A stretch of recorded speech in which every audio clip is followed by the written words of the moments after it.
तो क्या हाल है, ये फिल्म मेकर आपका स्वागत करता है। आज हम बात करने वाले हैं थंडरबोल्ट्स के बारे में, क्योंकि मार्वल को उसका खुद का सुपरमैन मिल चुका है। मतलब सेंट्री मिल चुका है। भाई सेंट्री सच में बहुत ज़्यादा ओवर पावर्ड है, और जब भी मार्वल कोई ओवर पावर्ड कैरेक्टर बनाता है उसके अंदर कुछ ना कुछ दिक्कत डाल देता है, जैसे कैप्टन मार्वल के साथ डाल दी थी। बट इस बार मार्वल ने कोई गलती नहीं करी है और एक सही वीकनेस भी हमें दिखाई है। मैं एक बार वीकनेस एक्सप्लेन कर ही देता हूँ। सेंट्री की वीकनेस है उसका ब्रेन बहुत ज़्यादा सेंसिटिव है, जिस वजह से सेंट्री ज़्यादा अपने ब्रेन में कुछ स्टोर रख नहीं सकता है। और जितना ज़्यादा आप सेंट्री को मैनिपुलेट करोगे, सेंट्री बहुत इजीली मैनिपुलेट हो जाएगा। फिर चाहे वो बॉब की बात कर लो या फिर किसी और की बात कर लो। इवन दो सेंट्री, वॉइड या फिर बॉब के बारे में अगर हम बात करें तो इन सभी का जो ब्रेन है वो बहुत ही ज़्यादा क्लियर है कि ये बुरे इंसान नहीं है, बस ये बुरा कर रहे हैं। मतलब बुरा तो सिर्फ वॉइड कर रहा है। सेंट्री सिर्फ थोड़ा सा एटीट्यूड वाला पर्सनैलिटी है बॉब का, और जो बॉब है वो एक जेन्युइन नॉर्मल प्यारा सा बंदा है जो कि बहुत सेंसिटिव चीज़ें कर रहा है, थोड़ा बहुत हंसी मजाक भी कर ले रहा है, जो कि ओवरऑल ठीक ठाक सा ही लगता है। बट हमें इतनी चीज समझ में आ चुकी है कि अगर बॉब, सेंट्री या फिर वॉइड तो वैसे ही खतरनाक, बट बॉब या सेंट्री किसी भी तरीके से वेल के या फिर किसी भी गलत इंसान के हाथों में पड़ जाए तो भाई पूरी कायनात पे खतरा आ सकता है मार्वल यूनिवर्स के। फिर अगर मूवी की स्टोरी के बारे में बात कर लो तो मूवी की स्टोरी का main base Valentina Allegra de Fontaine के पूरे प्लान से शुरू होता है। उसका प्लान है पैसा कमाना, जिसमें वो गवर्नमेंट की भी हेल्प ले रही है। गवर्नमेंट के काफी ज्यादा अंदर वो जा चुके हैं, या फिर मैं कहूँ डीप वो जा चुके हैं, जिसके बाद उसने काफी ज्यादा एक्सपेरिमेंट्स भी किए, क्योंकि वो सुपर हीरोज की एक टीम बनाना चाहती है, जिस टीम को बनाने के बाद वो लोगों को बेचेगी कि भाई मेरे पास मेरे सुपर हीरोज है और ये सुपर हीरोज तुम्हें बचाएंगे, और मतलब फिर वो पैसे कमाएगी। बेसिकली उसको कुछ ऐसे किलर्स चाहिए जो उसके लिए काम करे, बट वो नाम और ऐसा स्प्रेड करेगी जैसे कि ये एवेंजर्स हैं। बट वेल की सारी बुरी चीजों के ऊपर नजर है बकी की। स्टार्टिंग से ही वो कांग्रेसमैन बन के भी काफी ज्यादा कोशिश कर रहा था कि गवर्नमेंट और लीगल चीजों को ऐड करके किसी भी तरीके से वेल को रोका जा सके, बट इवेंचुअली वैसा नहीं होने वाला है, और कैसा होगा ये हमें मूवी में देखने को मिल गया। फिर इसके बाद वेल अभी भी बहुत सारे एक्सपेरिमेंट्स रन कर रही है बहुत सारे लोगों के ऊपर, और उसने थंडरबोल्ट्स, मतलब अभी तो थंडरबोल्ट्स नहीं बने, अलग अलग कैरेक्टर जैसे येलिना हो गया, घोस्ट हो गया, जॉन वॉकर हो गया और टास्क मास्टर हो गया, इन सभी को अलग अलग टास्क दे रखे हैं अलग अलग लोगों को एलिमिनेट करने के लिए। और अब जब वेल को काफी ज्यादा सक्सेस मिल चुकी है तो वो नहीं चाहती कि कोई भी ऐसी पुरानी चीज जो उसने गलत करी है वो उसके आड़े आए उसकी सक्सेस के अंदर, तो वो चाहती है सबको फिनिश करना। तो वो एक वोल्ट के अंदर इन सभी को भेज देती है एक दूसरे को खत्म करने के लिए, और अगर एक दूसरे को खत्म ना कर पाए तो ये जल करके राख हो जाए। बट वहां पर गलती से बॉब भी पहुंच जाता है, जो कि एक टेस्ट सब्जेक्ट होता है, और ये सिर्फ सब्जेक्ट नहीं होता, ये ऐसा सब्जेक्ट होता है जो पास कर जाता है सारी चीजों को। और अब ये पूरा एक प्रॉपर सेंट्री बन चुका है, बस अभी तक उसको खुद को नहीं पता है। और फिर इवेंचुअली क्या होता है कि ये सारे लोग मिल करके काम करने लगते हैं। मेनली अगर मैं बात करूँ तो येलिना, घोस्ट और जॉन वॉकर मिलकर काम करने लगता है। बॉब भी थोड़ी थोड़ी हेल्प करता है। वैसे तो जॉन वॉकर किसी पे भरोसा नहीं करता, बट फिर भी एंड में आते आते वो करने लगता है। और इसके साथ हमें टास्क मास्टर को लास्ट बार बाय बाय करते हुए देखने को मिल गया, जो कि अब हमें कभी देखने को नहीं मिलेगी। बट ठीक है, मेरे को कुछ खास पसंद आई भी नहीं थी। एनिमेशन के अंदर बहुत बढ़िया है, कॉमिक्स के अंदर बहुत बढ़िया है, बट मार्वल ने सिनेमैटिक यूनिवर्स के अंदर रेड पीट दी इस कैरेक्टर की। फिर अगर मैं आगे बात करूँ तो भाई ये लोग बाहर निकल जाते हैं, बट अब ये अपने साथ क्योंकि वॉइड को भी लेके गए हैं, वो वॉइड अपनी जान को रिस्क में डाल के इन लोगों को बचाने की कोशिश करता है। बट वेल की नजर में आ जाता है, और वेल को पता चल जाता है कि जो सेंट्री वाला प्रोजेक्ट था वो तो भाई बहुत सही गुजर गया है। जिसके बाद वो सेंट्री को काबू में करने की कोशिश करती है, सेंट्री को कन्वर्ट करने की कोशिश करती है अपने लिए सही।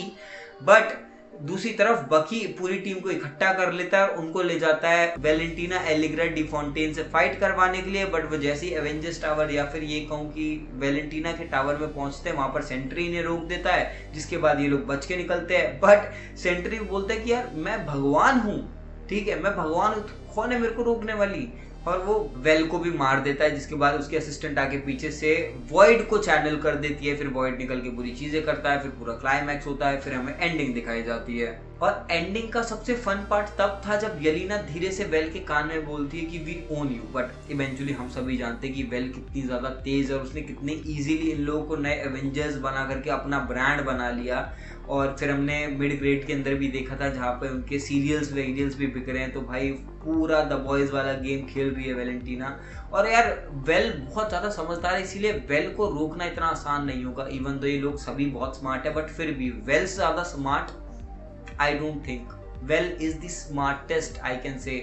अगर मैं बोलूं कि भाई निक फ्यूरी के बाद कोई स्मार्टेस्ट मेरे को देखने को मिला है, दैट इज वेल, जिसने अलग अलग तरीके से जोड़ा है सारे सुपर हीरोज को। फिर अगर मूवी के बारे में बात कर लूँ तो भाई मूवी के अंदर एक्टर्स की एक्टिंग बहुत ज्यादा रियलिस्टिक है, humour out of the box चला जाता है। और सेंट्री, वॉइड या बॉब के बारे में अगर बात करूँ तो भाई इसकी बैक स्टोरी एकदम कॉमिक एक्यूरेट है, सूट भी कॉमिक एक्यूरेट है, बिहेवियर भी काफ़ी हद तक मेरे को मैच करता हुआ दिखता है, तो मुझे तो मज़ा आ ही जाता है।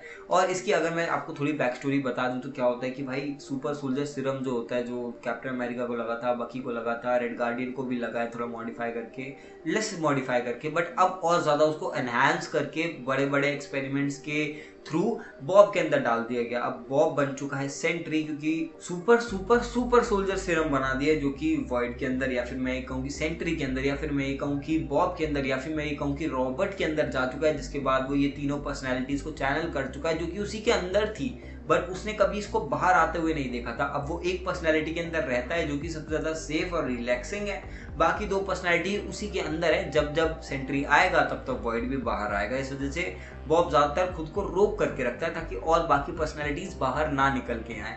बट यार मैं एक चीज से अभी तक परेशान हो चुका हूँ भाई, स्टीव रॉजर्स रिटायर हो चुके हैं बट ये super soldier serum Marvel retire नहीं कर रहा है। भाई बख्श दो यार, छोड़ दो, किसी लेवल पे तो छोड़ दो इस सीरम को।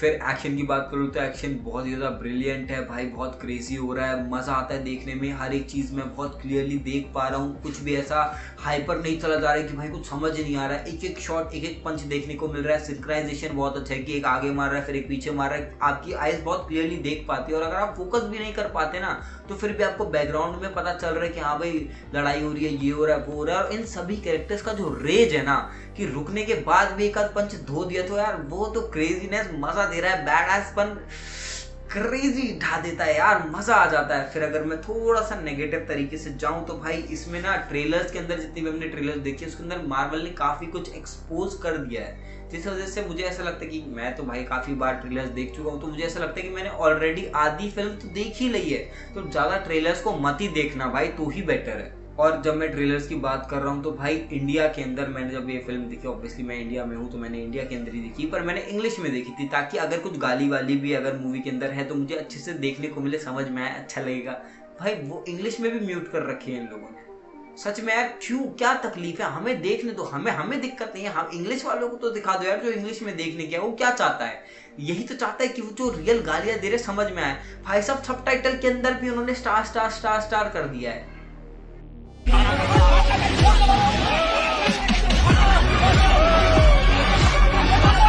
और बेस्ट पार्ट तो ये था कि सभी ग्राउंडेड कैरेक्टर्स को एक बैकग्राउंड भी दिया गया है ताकि पता चल जाए कि अभी तक ये लोग कहाँ थे, क्या कर रहे थे, जिससे मूवी काफी ज्यादा रिलेटेबल हो जाती है। जिन लोगों ने पुरानी मूवीज देखी है खासकर उन लोगों के लिए तो हो ही जाती है।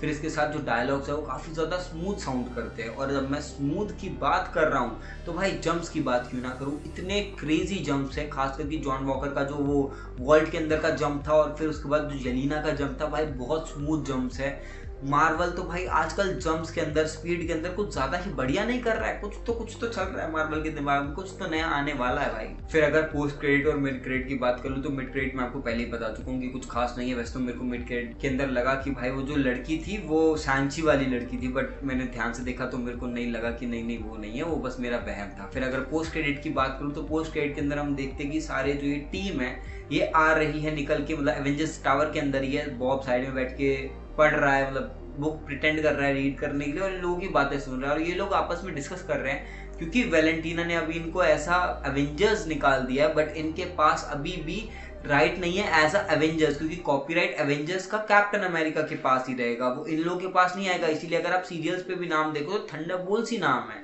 तो अब ये उस चीज को कैसे ओवरकम करे, तो रेड गार्डियन आता है तो बोलता है वो एवेंजर्स की जगह एवेंजर्स, मतलब एस की जगह जेड आ जाए, तो मतलब ये लोग उसको अप्रिशिएट नहीं करते हैं। बट यहाँ पर मेन फोकस इस चीज पे होता है कि येलेना बहुत ज्यादा फोकस कर रही है एक चीज के ऊपर कि स्पेस से कोई एक रॉकेट, कुछ स्पेसशिप टाइप कुछ आ रहा है अर्थ की तरफ, जिसको बहुत ज्यादा इंटेंस तरीके से हमें दिखाया जाता है। येलेना चाहती है कि भाई सैटेलाइट से इमेजेस देखने को मिले, और जब हमें इमेज देखने को मिलती है तो हमें पता चलता है कि भाई फैंटास्टिक फोर की शिप है।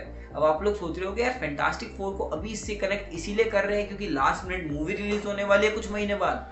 हाँ, क्योंकि अगर आप ध्यान से देखो तो ये ऐसा लगता है कि लास्ट मिनट ही एडिट करके फटाफट लगाया गया है, बहुत ज़्यादा रियलिस्टिक नहीं लगता है मेरे को भी ये। और मतलब रियलिस्टिक तो क्या ही रहेगा, क्योंकि थोड़ा कंप्यूटर के अंदर देख रहे हो, सैटेलाइट की इमेज है, पता नहीं कितने लाइट ईयर दूर से कैप्चर किया होगा, बट फिर भी मार्वल बहुत इजीली ऐसे ना चीज़ों में बहुत ज़्यादा खेल जाता है। बट अगर मैं आगे बात करूँ तो फैंटास्टिक फोर यहाँ पहुँच क्यों रहे हैं, तो भाई देखो, हम जानते हैं कि फैंटास्टिक फोर का जो यूनिवर्स है वो खतरे में है, और उसको खतरे में डालने वाला कौन है, गैलेक्टस है। अब गैलेक्टस को हराने के लिए ये लोग कोशिश करेंगे, बट ऑब्वियसली हरा पाएंगे नहीं, तो इनका जो पूरा यूनिवर्स है वो ही तबाह हो जाएगा, और जब इनका पूरा यूनिवर्स तबाह हो जाएगा तो इनको कहीं तो जाना पड़ेगा ना, तो ये लोग आएंगे हमारे यूनिवर्स के अंदर। और हो सकता है कि हमारे यूनिवर्स के अंदर जो अभी तक हमने थंडरबोल्ट्स देखा है वो भी आगे जाकर के मतलब थोड़ा सा स्टार्टिंग के अंदर इनिशियल स्टेज पर ही फैंटास्टिक फोर से एक इंटरेक्शन करते हुए हमें दिखे और उनका इंटरव्यू टाइप करते हुए दिखे।